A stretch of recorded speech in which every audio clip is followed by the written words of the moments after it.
Hey everyone. Welcome back to Six Path Weeb, your go-to spot for anime fanfics and what-if adventures. Today, we're diving into part 4 of a pretty wild scenario. What if Naruko was born in the time of the Sannin? Quick disclaimer. This channel is all about entertainment and sparking fun discussions. I do not own any of the anime footage used. Shout out to the amazing creators and copyright holders behind the original work.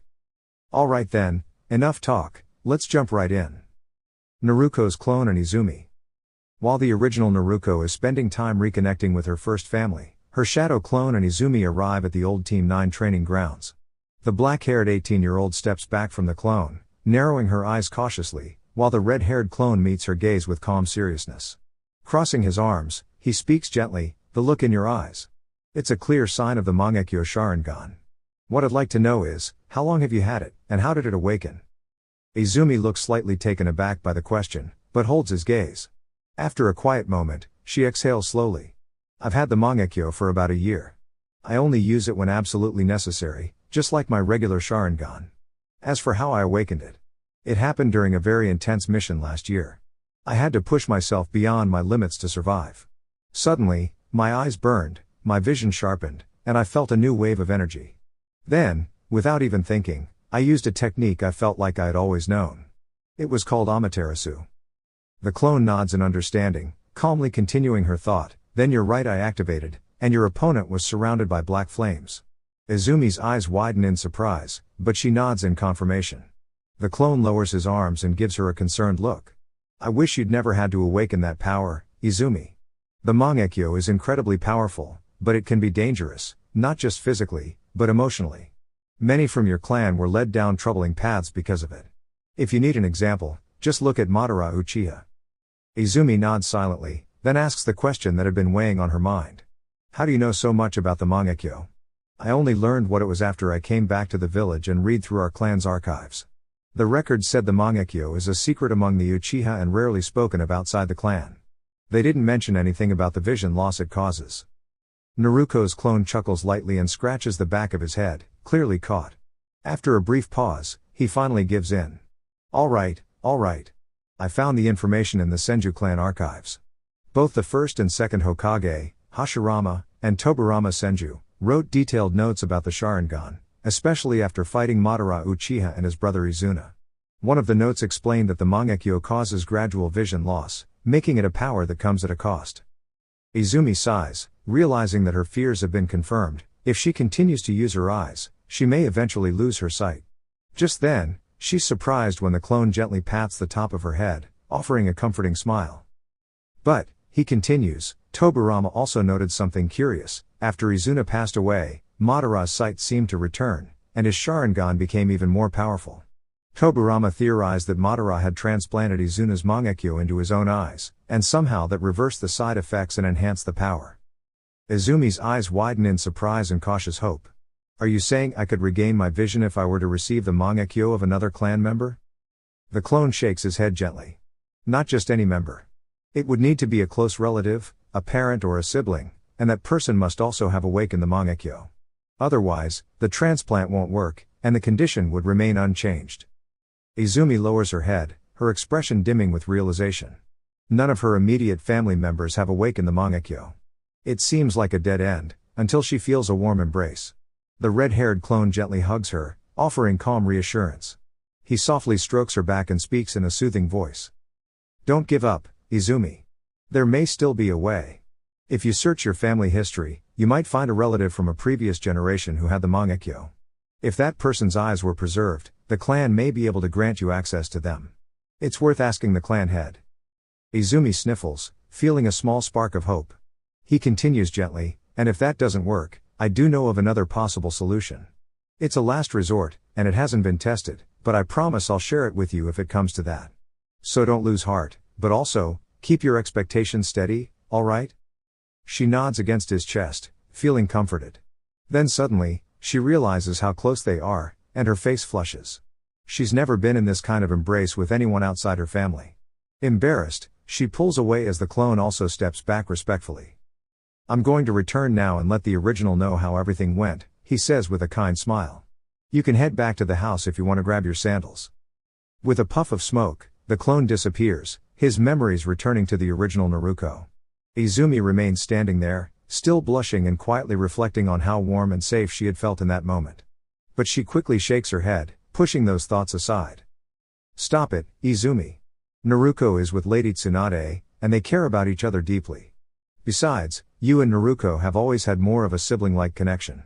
She's never looked at you that way, and it would be wrong to come between them. Determined to move on, she heads back to the Senju house to retrieve her sandals. When she arrives, she explains to the others that she's heading home and simply came back for her footwear. Tsunade, ever the thoughtful friend, asks if she's alright. Izumi assures her that everything is fine with a small smile, thanks everyone, and wishes them a pleasant evening. Naruko, seated and playing a game of Go with Nawaki, returns the smile and nods politely in her direction as she leaves. Leaf Village. Tree Bud Orphanage. 2 days later. It had been 2 days since Naruko returned to the hidden Leaf Village, and the first thing she did was head straight home. Her first evening back was spent with her beloved family. She and Mito joyfully caught up while diving into discussions about Fuinjutsu. Naruko even managed to win a few rounds of shogi and go against Nawaki, much to everyone's amusement. But the person Naruko missed the most was Tsunade. The two of them shared a heartfelt reunion, spending the evening together in warm embraces and gentle affection.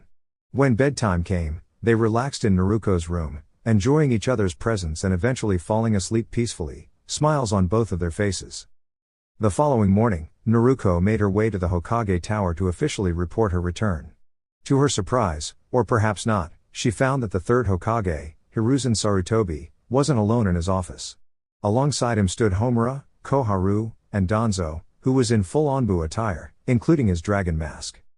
Sarutobi and Koharu welcomed Naruko warmly, while Danzo and Homura greeted her with polite nods. When asked when she had arrived, she explained that she came in the night before. Homura gently scolded her for not reporting in right away, to which Naruko respectfully replied that the first place she wanted to visit was home. Sarutobi chuckled at that, agreeing it was understandable and officially welcomed her back, letting her know she'd have a few days to settle in before returning to active duty. As she left the office, Naruko unexpectedly ran into someone, quite literally, her dear friend Jiraiya. The impact nearly knocked her back, but she quickly realized who it was. Jiraiya had grown significantly over the past 3 years, now standing a few inches taller than her and noticeably stronger. The moment he recognized her, Jiraiya gave Naruko a huge, joyful hug, lifting her off the ground in his usual enthusiastic way. She laughed and returned the hug, telling him how good it was to see him. Naturally, she also teased him about whether he'd been up to his old antics near the hot springs, to which he laughed and jokingly admitted he couldn't resist checking in now and then.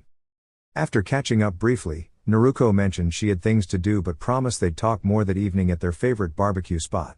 Jiraiya agreed with a grin, and Naruko headed out into the village. As she wandered through the familiar streets, she ran into 2 more old friends, Orochimaru and Sakumo. The pair looked like they had just finished a training session, their outfits slightly scuffed. They greeted Naruko warmly, and she returned the kindness with a smile, remarking that they looked well. Naruko noted that Orochimaru had grown taller, now about 5 feet 9 inches, though still slender with long hair flowing all the way down his back. Sakumo looked much the same, aside from a few signs of sparring on his clothes. They caught up briefly, with Orochimaru mentioning he was about to begin sage training with the snakes. Naruko congratulated him and wished him luck with genuine encouragement. After a little more chatting, they all agreed to meet later at the barbecue restaurant. That evening, everyone gathered at Akimichi Barbecue. Naruko arrived hand in hand with her girlfriend, and the group settled in to enjoy good food and even better company. During the meal, Jiraiya curiously asked Naruko what it was like to train as a sage. Naruko explained that it really depended on both the person and the type of summons guiding them. She had trained under the dire wolves, which had been a relatively smooth process for her. However, learning from the toads might be more difficult, especially if one couldn't maintain balance with sage chakra. There were challenges and risks involved, including the possibility of taking on physical traits from the animals guiding the training. Jiraiya playfully panicked at the thought of turning into a toad, joking that it would ruin his charm. Tsunade couldn't help but laugh and pointed out that his antics were already enough to scare off most women, prompting the entire table, except Jiraiya, to burst into laughter. When dinner was done, everyone headed off in different directions. Naruko walked back toward the Senju compound with her girlfriend, sharing her plans for the next day. She wanted to visit the Tree Bud Orphanage and adopt a child, offering them a loving home and a future filled with care and guidance. Her partner smiled warmly, kissed her gently, and told her that her compassion and selflessness were part of what made her so special. And that brings us to today, with Naruko standing in front of the Tree Bud Orphanage, a place she knew well from stories. This was where Minato had spent part of his childhood. As she stepped through the gates, she was greeted by the cheerful sounds of children playing. Boys and girls ranging from toddlers to 10-year-olds filled the yard, their smiles bright and contagious. Naruko returned each smile as she passed, her heart full. She soon noticed a familiar-looking child, a small boy with spiky blonde hair, around 3 years old, sitting on a bench and reading. What caught her attention was the way he focused on his book, clearly understanding content far beyond his age level. He reminded her of someone. And then she realized, this little one looked exactly like a younger version of Minato. Intrigued, Naruko walked over and took a seat beside him. With a warm smile, she leaned over and asked kindly, "What are you reading, little one?" The young boy glanced up from his book and noticed a red-haired woman standing nearby. Not sensing anything unusual or threatening about her presence, he answered innocently, "I'm reading about the first Hokage." Naruko glanced at the book and smiled as she recognized it as a story about the adventures of Hashirama Senju. With a gentle chuckle, she said, "Ah, I know that one. I've read it before. It's well written, maybe a bit formal for my tastes. But I've also heard stories about him directly from people who knew him personally." That immediately caught the boy's attention. He closed the book and looked at her with wide eyes. "Really? You know people who actually knew the first Hokage? Who? What was he like?" The red-haired woman laughed softly at the young boy's enthusiasm. "One question at a time, all right? Let's introduce ourselves first. I'll go first. My name is Naruko Uzumaki, a Jonin rank shinobi from the Hidden Leaf Village." The boy's eyes sparkled with excitement. "You're a shinobi? That's amazing. My name's Minato Namikaze. I live here at the orphanage. I want to become a shinobi too someday." Naruko smiled warmly. "Nice to meet you, Minato-chan. Yes, I am a shinobi, and a fairly skilled one, if I do say so myself. As for the first Hokage, I live with his granddaughter and his wife. Also, the third Hokage, who was his student, is like an older brother to me." Minato's face lit up with awe. "Wow. That sounds incredible. I'd love to meet people who actually knew the first and second Hokage." Naruko gently patted his head and glanced to the side, noticing the orphanage matron approaching. "It was really nice talking to you, kiddo, but I should speak with the matron now." Minato nodded, slightly disappointed but still smiling, and turned back to his book. Naruko stood and walked toward the matron, a kind woman in her 30s with soft brown eyes and chestnut-colored hair. As Naruko approached, the matron asked politely, "May I ask why you were speaking with Minato-kun, ma'am? And what brings you to our orphanage today?" The 18-year-old shinobi offered her a respectful smile. "Of course. I actually came today with the intention of adopting a child." Minato caught my eye. He was quietly reading a book meant for children a bit older than him, and that stood out to me. The matron raised a curious brow, clearly surprised. From Naruko's attire and her calm demeanor, she could tell she was indeed a shinobi. However, the woman still asked with gentle caution, "May I ask your name and age, ma'am?" Naruko smiled, brushing some strands of red hair behind her ear. "I'm 18 years old. My name is Naruko Uzumaki, you may have heard of me." The matron's eyes widened in recognition. Of course she had. Most adults in the village had heard of the young woman who helped save Hidden Eddy Village during an intense conflict. And many had also heard about her close relationship with Tsunade Senju, the respected heiress of the Senju clan. The matron quickly regained her composure and bowed respectfully. "Please forgive my earlier tone, Naruko-sama. But, may I ask, why would you wish to adopt a child? It's commonly known that you and Tsunade-sama are close, and many believe you two will start a family of your own someday." Naruko's expression softened as she crossed her arms thoughtfully. "I understand. But I know what it feels like to grow up without parents. I'd like to be someone a child can depend on, someone who offers support, care, and guidance. Yes, Tsunade and I may have children of our own in the future, but that will never affect my love and dedication to a child I adopt today." The sincerity in her voice brought a smile to the matron's face. "I understand. That's a beautiful reason, Naruko-sama. Have you already chosen the child you'd like to adopt?" Naruko nodded gently. "Yes, I have. I'd like to adopt Minato-chan.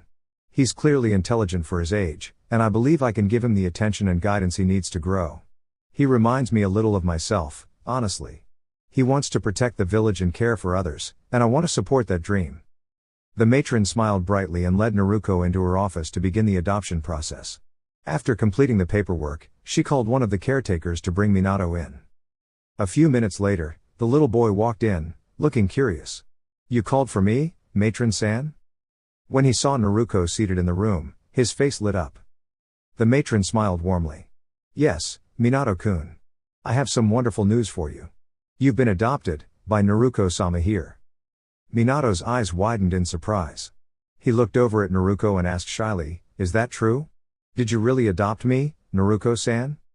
Naruko rose from her seat and gently placed a hand on his head.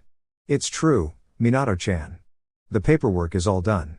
Technically, I'm your guardian now. But you don't need to call me anything you're not comfortable with. You can just call me Naruko if you like." Minato smiled brightly, his eyes shining with joy. He wrapped his arms around her in a tight hug. "Thank you, To-san." Naruko's eyes softened as she gently returned the embrace. "You're welcome, Sochi. Now go pack your things. It's time to take you to your new home." Minato nodded cheerfully and dashed off to gather his belongings. As the matron watched him go, she turned to Naruko with a warm smile. "You've made that little boy incredibly happy. If I may ask, how do you think Tsunade-sama will feel about this?" Naruko turned to her and smiled softly as she said, "She's completely fine with it. I explained everything to her the other night and she was very understanding. She even told me how thoughtful I was being. I think she's going to take on a caring role, kind of like a mom for him." The woman nodded approvingly as the young blonde boy returned with a backpack filled with his clothes and personal belongings. Noticing how full the backpack was, the red-haired woman chuckled. She then unrolled a scroll, revealing a storage seal. Taking the bag from her new son, she placed it onto the seal and applied a bit of chakra. In an instant, it disappeared into the scroll with a soft puff of smoke. She rolled up the scroll and handed it to Minato. "There you go, kiddo. Storage scrolls are way more convenient than carrying around a big pack of things." The little blonde looked up at her with awe. "Sugoi. What was that, To-san? How did you make the backpack go into the scroll?" Naruko laughed gently and smiled. "That, my new son, is a branch of the ninja arts called Fuinjutsu. It's something that my clan, the Uzumaki, is especially good at. I'll teach you all about it over the next few years." The boy beamed with excitement at the idea of learning something so amazing. Naruko rubbed his head affectionately and asked, "All right, are you ready to go to our home and meet the rest of the family?" Minato nodded eagerly, holding on tightly to her shoulder. Naruko gave a grateful smile to the matron. "Thank you, ma'am. I promise to take good care of Minato. Take care." With that, the two vanished in a flash of red, leaving the matron momentarily stunned. She shook her head with a fond smile and returned to checking on the other children in her care. Senju residence, moments later. Naruko and her new son appeared in the entry hall of the Senju household in a flash of red. The 3-year-old boy felt a little dizzy from the sudden movement and sat down with a soft thump. Naruko gently picked him up and patted his head. "Sorry about that, kiddo. I forgot this is your first time experiencing a chakra-based technique." Minato blinked a few times and then asked curiously, "What was that, To-san?" The red-haired woman chuckled as she replied, "That was a time-space ninjutsu, originally developed by the second Hokage. I worked on it and perfected it over time. It's called the Hiraishin. It lets me instantly move from one place to another, as long as I've marked the destination with my seal." Minato's eyes lit up, clearly impressed. "Wow! How fast can you move with it?" Naruko gave a playful smile as she slipped off her sandals and helped Minato remove his. She placed them neatly by the door next to 3 other pairs. "Fast enough to handle a very large number of tasks in just a few minutes," she replied with a wink. Minato was amazed, but her next words made him a little nervous. "Now get ready, we're about to meet the rest of your new family." Minato's eyes widened. The idea of having more family made him feel both excited and nervous. What if they didn't like him? What if he wasn't good enough for them? What if they were different from his new mom? All these thoughts swirled in his mind as Naruko gently carried him toward the sitting room. As they entered, Minato came out of his thoughts and looked around. In the room were 3 people, 2 women and a boy who looked about 13 or 14. Mito, Tsunade, and Nawaki turned their attention to the doorway and smiled at seeing their favorite redhead. But then their eyes fell on the little blonde in her arms, and each had their own reaction. Mito was curious, noting the resemblance between Naruko and the child, and silently hoped it wasn't a biological connection. Nawaki looked confused, wondering who the little boy was. Tsunade, however, lit up with a warm smile, recalling how Naruko had told her earlier that she planned to adopt. When she looked at Minato, a small thought crossed her mind: he looked like the kind of child she and Naruko might raise together someday. Mito was the first to speak. "Naruko-chan, who is this little one? Please don't tell me he's your son. That would mean..." Naruko quickly reassured her with a laugh: "As of about 10 minutes ago, yes, he's my son. But no, he's not my biological child, so no worries there, Mito Obasan. I adopted him from an orphanage earlier today. Everyone, I'd like you to meet Minato Namikaze Uzumaki. Minato, say hello." Minato peeked out from his mother's shoulder, gave a shy smile, and waved. "Hi. I'm Minato." His soft voice and adorable expression melted Tsunade's heart. She rushed over, gently taking him from Naruko's arms and giving him a warm hug, her cheek brushing his as she giggled with joy. Minato couldn't help but laugh. "Aw, you're just too cute, Min-chan. I'm Tsunade Senju, but you can call me Ka-chan if you want. Naruko and I have been together for years now," she said warmly. Minato gave a small nod, a little overwhelmed by the love and attention, while Naruko stood nearby, laughing softly at the sweet moment between her partner and their new son. Nawaki looked down at the 3-year-old with a soft sigh and spoke up gently: "Nei-chan, maybe give the little one a bit of space. I'm sure she's a little overwhelmed meeting someone new and suddenly being hugged and called Ka-chan. Let her get comfortable with you first, before diving into all the affection." The elder Senju reluctantly placed the young girl down and turned toward her younger brother with a playful glare. Nawaki simply laughed and knelt in front of the child, offering his hand kindly. "Hi there, my name is Nawaki Senju. I'm the younger brother of this very enthusiastic lady." Minato stepped closer to Nawaki and shook his hand with a polite smile. "Nice to meet you." Then he turned to the older woman in the room and asked curiously, "Are you my To-san's Ka-chan?" The 3 younger shinobi couldn't help but laugh gently at his question, while Mito smiled warmly and let out a small sigh. "No, little one, I'm not Naruko-chan's mother. But we are indeed family. We both come from the Uzumaki clan of Whirlpool. My name is Mito Uzumaki Senju, and I'm the grandmother of Tsunade and Nawaki." Minato's eyes lit up with recognition.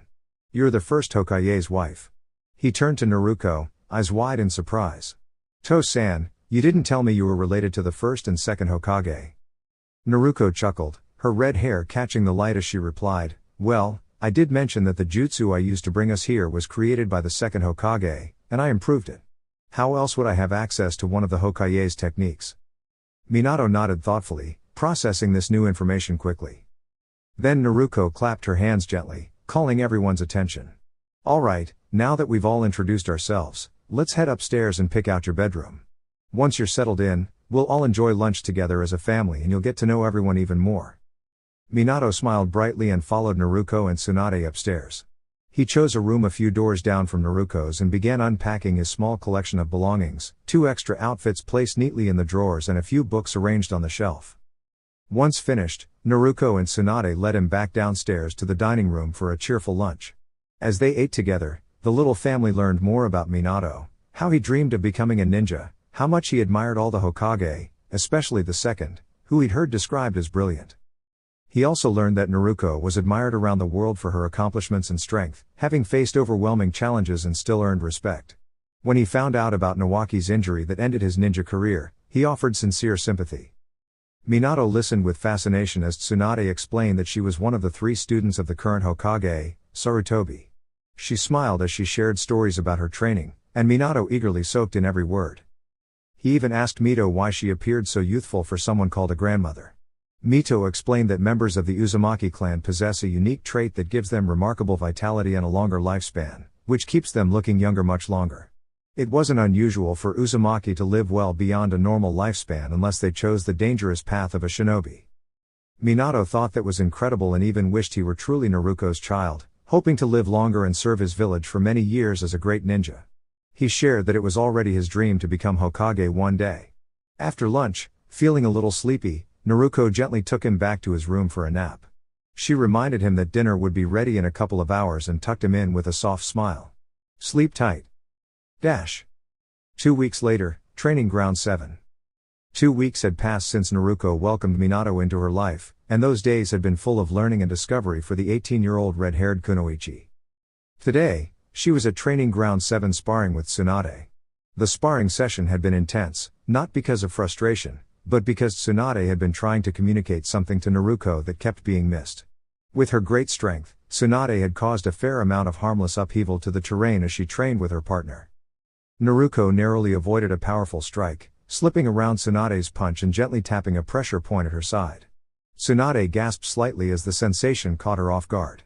She tried to counter with an elbow strike, but Naruko disappeared in a flash and reappeared a short distance away.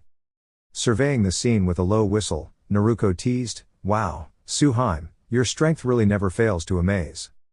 Tsunade smirked at the compliment, and Naruko continued with a gentle chuckle, "But, I have to say, it feels like you're trying to tell me something with all this intense training. Did I do something wrong? If I did, I'm really sorry. You know I'd never upset you on purpose." Tsunade let out a soft laugh despite herself, thinking about how Naruko's kind-hearted nature was both charming and sometimes oblivious. But she quickly regained her focus and dashed forward, her fist glowing with controlled chakra. "You silly girl," Tsunade exclaimed, halting her punch just as Naruko vanished again. "Of course I've been trying to tell you something. I've been dropping hints all week, you're just too dense to notice." Naruko appeared behind her and gently guided her arm down, wrapping her in a warm embrace to calm her. Tsunade squirmed for a moment, but then relaxed slightly as Naruko softly spoke to her and placed a gentle kiss on her shoulder. The training had shifted into a quiet moment of understanding. Naruko may have missed the signs, but her care and warmth always found their way through. Naruko smiled softly to herself as she felt Tsunade begin to relax in her embrace. A quiet, contented sigh escaped Tsunade's lips as Naruko gently kissed the side of her neck. "I'm sorry, Suheim. Please forgive me for missing whatever message you were trying to send this past week," she murmured with sincerity. "I know that's not a great excuse, but I've had a lot on my mind. Like adjusting to life as Minato's parent." She paused, her voice warm. "And I've also been thinking of the best way to ask you something important, but I couldn't come up with anything that didn't feel overdone or too flashy. So, I've decided to just ask from the heart. Tsunade Senju, will you marry me?" Tsunade was only half listening, caught up in the warmth and comfort Naruko gave her. Naru-chan. I'll do anything you want," she whispered dreamily. But as Naruko's words fully registered, her expression shifted to one of surprise. She turned around in Naruko's arms, her eyes wide. "Wait. Did you just say what I think you said?" Naruko offered a small, hopeful smile. "That depends. What do you think I said?" Tsunade gently tapped her on the chest, her expression now filled with wonder. "Don't tease me, Naruko. Did you just ask me to marry you?" Naruko nodded, her voice unwavering. "Yes, I did. I love you, Tsunade. More than anything. We've been together since we were 13, and during the years I spent away in the land of whirlpools, I missed you more than I can put into words. I can't imagine life without you, and I want to take the next step. I want us to be a family." Before she could finish her sentence, Tsunade pulled her into a heartfelt kiss, their emotions saying more than words ever could. After several long, tender moments, they parted for breath, and Naruko chuckled, her eyes sparkling. "Should I take that as a yes?" Tsunade laughed softly and gave her another quick kiss. "Yes, Naruko. I'll marry you. You're the only person I've ever loved, and I've been waiting for this moment since before you left." With a joyful smile, Naruko stepped back and reached into her coat pocket, pulling out a small storage scroll. She unrolled it carefully, channeled a bit of chakra into the seal, and with a soft puff of smoke, a beautiful ring appeared. It had a brilliant princess-cut diamond set in a golden band, with the Uzumaki and Senju clan symbols delicately engraved on either side. Naruko gently slid the ring onto Tsunade's left hand. Tsunade lifted her hand toward the sunlight streaming through the window, marveling as the diamond shimmered. Her joy overflowed as she threw her arms around Naruko, laughing and spinning slightly before kissing her once again. They held each other close, their hearts full of happiness and the promise of a future together. The warmth between them was genuine, built from years of shared memories and trust. Naruko's expression softened as Tsunade whispered playfully in her ear, "Let's take this celebration somewhere more private, Naru-chan." With a smile and a nod, Naruko gently took Tsunade's hand. In a flash of soft red light, they vanished together, off to enjoy the beginning of their new chapter, filled with love, laughter, and the joy of finding home in each other. 4 hours later. Senju main house, Tsunade's bedroom. After spending a peaceful and affectionate afternoon together, the two newly engaged shinobi were relaxing in Tsunade's room. The blonde rested her head on Naruko's shoulder, the warmth between them radiating a quiet sense of joy. Wrapped up in each other's presence, the mood was filled with contentment and love. Tsunade smiled to herself, thoughts of the future playing in her mind. Not only had their bond grown stronger today, but Naruko's heartfelt proposal was still fresh in her heart. Mrs. Tsunade Senju Uzumaki, she mused softly, causing a light giggle to escape her lips. Naruko, resting beside her, turned her head with a smile. What's so funny, Susu? The nickname made Tsunade chuckle again. She looked up at Naruko with a soft expression. Oh, nothing, Narukoi. I was just thinking about the future, and how I'll be Mrs. Tsunade Senju Uzumaki one day. Naruko laughed gently, her voice full of affection. Why Senju Uzumaki? What about Uzumaki Senju? Or you could just stay Tsunade Senju, and I could follow in Mito Obasan's footsteps and become Naruko Senju Uzumaki. I'm fine with whatever name combination makes you happy, my Haim. Tsunade's smile widened as she placed a gentle kiss on Naruko's shoulder. That's very sweet of you, Naruko. I know you said I could keep my family name since I'm the current head of the Senju clan, but I want to include Uzumaki in mine. It represents more than just a name, it represents our life together, our future. Naruko's eyes softened, but a small weight tugged at her conscience. She'd been carrying a secret for a long time, one that she knew she needed to share before they officially started their lives together. Taking a calming breath, she spoke gently. Tsunade. There's something important I need to tell you. I don't want to start our future with any secrets between us. You know about my elemental abilities and my Uzumaki heritage. But that's not the full story. Tsunade sat up slightly, curiosity etched on her face. What do you mean? You've always said your abilities came from your Uzumaki bloodline. Naruko nodded slowly. That's true. But not entirely. There's another side to it. With a quiet focus, Naruko activated a power she had hidden for years. Her deep blue eyes shifted into a vivid crimson, each bearing 3 black tomoe and a striking pupil at the center. Tsunade gasped softly, instantly recognizing the legendary dojutsu. That's the Sharingan. Naruko, how is this possible? I thought the Sharingan only appeared in those with Uchiha blood. Naruko gave a small nod. That's what I thought, too. I believed I was purely Uzumaki, both my parents had the red hair, the vitality, everything. But one day after the academy graduation, while training alone, these eyes awakened. At first, I was overwhelmed. I realized it meant that one of my parents must have had Uchiha ancestry. Tsunade listened quietly as Naruko continued. I didn't tell anyone. I wasn't sure how people would react, and I didn't want unnecessary attention. I trained with them in secret, learned how to control and understand them. But I've never relied on them. I always wanted to grow based on my own efforts. Seeing the sincerity in Naruko's eyes, Tsunade gently placed her hand over hers. Thank you for trusting me with this, Naruko. This doesn't change how I see you. If anything, it makes me even more proud. You've worked so hard and achieved so much on your own. And who knows, maybe our children will inherit the best of both worlds. Naruko gave a bright smile, relief washing over her. Thank you, Tsunade Haim. I was really nervous about sharing that. Can we keep this between us for now? I'm not sure how others would take it, especially the Uchiha. Some already aren't thrilled that Izumi is close friends with me because I'm an Uzumaki. In their eyes, that's practically Senju. Tsunade chuckled lightly. Your secret is safe with me. With the moment of truth behind them, Naruko got up and headed toward the bathroom, stretching with a laugh. Tsunade, not wanting to be left behind, followed her with a playful smirk. They spent the next while enjoying each other's company before making their way downstairs for dinner. At the table, Nawaki and Mito exchanged knowing glances, while Minato, curious as ever, turned to Naruko and asked, "Where were you at lunch?" Caught off guard, both young women blushed brightly, and Naruko stammered through a vague explanation.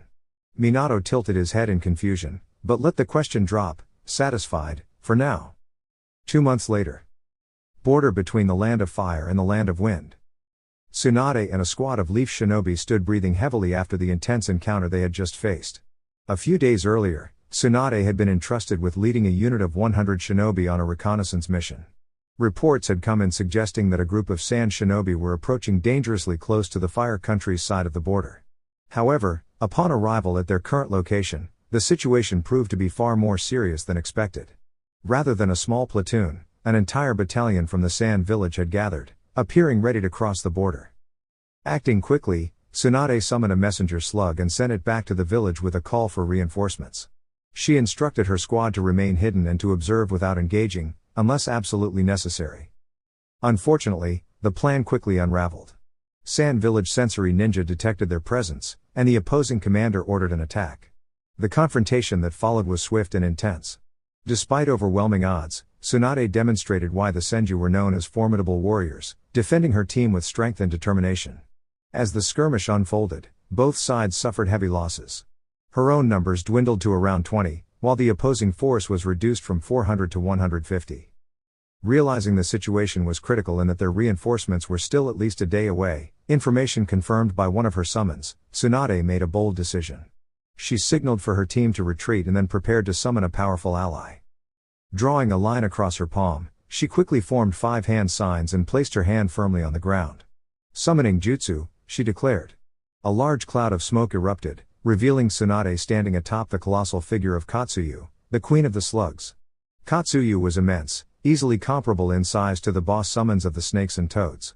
Her body was primarily white, with 3 graceful blue streaks running from head to tail. Seeing the battlefield, Katsuyu turned one of her optic tendrils to Tsunade. "What do you need of me, Tsunade-sama?" she asked calmly. Tsunade gave her a grateful smile. "Katsuyu, I need your help to stop those sand shinobi. My team is exhausted, most are nearly out of chakra, and I've just used the last of mine to summon you. We don't have many options left." Katsuyu gave a slow, thoughtful nod. "I understand. I will do what I can." Turning to the enemy, she took in a deep breath before releasing a vast wave of her unique acid mist toward the sand shinobi's left flank. Caught off guard, several enemy ninja were unable to react in time and were overwhelmed by the substance. It clung to their armor and clothing, rendering many of them unable to continue fighting. As Katsuyu prepared to release another wave, the remaining sand shinobi braced themselves and began forming Earth-style defenses. But just as the second stream of acid was launched, a towering wall of black sand rose and blocked it entirely. Leaf shinobi tensed. They had heard tales of that sand, stories told in whispers. The sand shinobi, however, began to cheer as a figure approached, gliding atop a cloud of black sand. It was a tall man with short, dark blue hair and piercing yellow eyes. He wore the regal cloak of a kage, minus the traditional hat, and carried himself with the composed confidence of a seasoned leader. This was the 3rd Kazekage, the current head of the Sand Village. Descending from his platform of iron sand, he addressed the situation with calm authority. He glanced up at Tsunade standing atop Katsuyu and nodded slightly. "I take it you are Tsunade Senju, known for summoning the Great Slug. I assume you're the leader of your group," he said, his voice steady. "It is regrettable that you encountered this battalion. Had circumstances been different, perhaps you would have returned to your village in peace. But since you've discovered our presence, we cannot allow this moment to pass without sending a message." He motioned for his forces to retreat just beyond the border and began gathering his iron sand into a dense, concentrated form. Forming several hand signs, he announced, "Magnet release, iron sand gathering assault, giant spear." The massive spear of iron sand shot toward Katsuyu and Tsunade. Understanding the imminent threat, Tsunade reached for the ring that hung around her neck, a keepsake imbued with a special seal. She channeled the last of her energy into it, activating a protective barrier. With a brilliant flash of red light, a voice rang out in the air. "Magnet release, cobalt barrier." At that moment, a large, solid wall of silver-colored metal emerged in the path of the incoming iron spear, completely blocking and even reflecting it. Standing confidently atop the great slug, a certain red-haired young woman appeared in front of Tsunade. Her new fur-lined coat fluttered in the wind as she held up one hand, controlling the shimmering cobalt sand. Turning her head slightly toward her fiancé, Naruko asked with a gentle smile, "Are you all right, Suhaime?" The blonde Senju released a sigh of relief at the sight of her beloved and replied, "I'm fine now that you're here, Naru-chan. We encountered a unit of sand shinobi and engaged in combat. We're down to 20, while they've been reduced to about 105 after Katsuyu helped hold them off with her abilities." Naruko nodded, sensing the iron sand being withdrawn by its user. With a calm motion, she allowed her own cobalt sand to settle protectively around herself and Tsunade. Looking downward, Naruko noticed the 3rd Kazekage and offered a slight smile. So the Kazekage decided to make an appearance. "I'm glad you called me when you did, otherwise, I might not have seen your beautiful face again." Tsunade gently shook her head at the dramatic remark, and Naruko's expression turned serious. "Haime, I want you and your team to return to the village. Please don't argue, the upcoming battle isn't one your squad should be caught in." Glancing at how Naruko's silver sand was shifting, Tsunade could tell she was preparing for an intense fight. She nodded in understanding. Alright, Naru-chan. Just promise me you'll come back to me. Naruko turned fully to meet her gaze and placed a soft kiss on her lips. Of course, Haim. Don't worry, I'll be back in time for family dinner. Now, go. With those parting words, she created a cloud of cobalt sand beneath her and gracefully descended to the ground. Tsunade leapt into the treetops, instructing Katsuyu to return home. The great slug vanished in a puff of smoke, which Tsunade and her remaining team used as cover to swiftly retreat. Naruko landed and faced the third Kazekage with unwavering confidence. The older man immediately recognized the red-haired Kunoichi. The Kazekage turned to his forces. Everyone, return to the village. None of you are prepared to engage with this Kunoichi. She is an S-rank shinobi known for her unmatched skill, Naruko Uzumaki, the crimson flash of the leaf. The gathered shinobi and Kunoichi respectfully nodded and obeyed their kage's command, retreating without hesitation. Naruko offered a polite smile to her soon-to-be opponent. It seems my reputation precedes me, as does yours, Kazekage-sama. The master of iron sand. The slightly older man gave a courteous nod to the 18-year-old redhead. Indeed. And I've heard stories, such as the one where you negotiated the safe return of the Jinchuriki to their villages. Quite a strategist. Naruko chuckled, neither confirming nor denying the tale.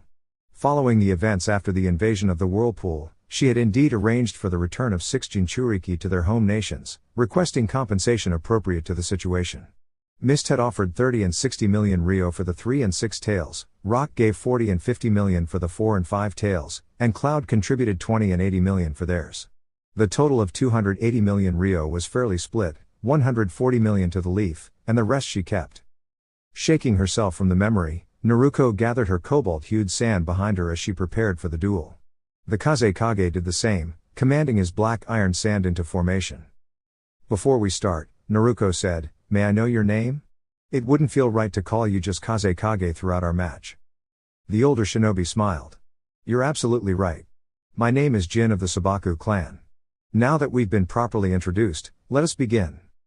With that, his iron sand surged forward, met immediately by Naruko's brilliant cobalt sand. The two forces collided with incredible energy, marking the beginning of a legendary battle, one that would be remembered and spoken of for generations. And that's a wrap for this fanfic series, folks. Hope you had as much fun listening to it as I did creating it. If you enjoyed the ride, don't forget to like, share, and subscribe, it really helps. Thanks for all the love and support. Love you all. 6 Path Weeb.